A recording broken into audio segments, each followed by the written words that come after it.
બાપ એટલે બાપ, બાપ એટલે જ સર્વસ્વ. મને તો એમ લાગે છે કે દીકરી અને બાપ વચ્ચેના સંબંધને હજી કે કોઈ નથી સમજી શક્યું. માં દીકરીના સંબંધને સૌ સમજી શક્યું છે.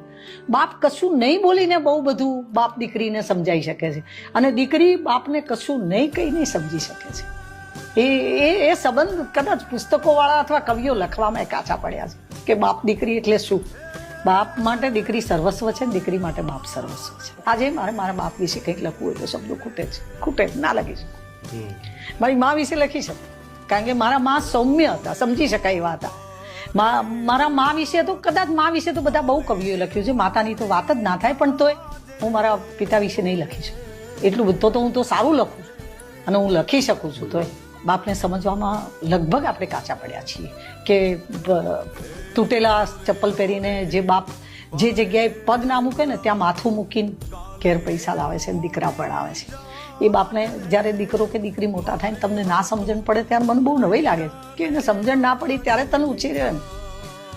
એટલે બાપને સમજવામાં આપણે કાચા જ પડ્યા છીએ.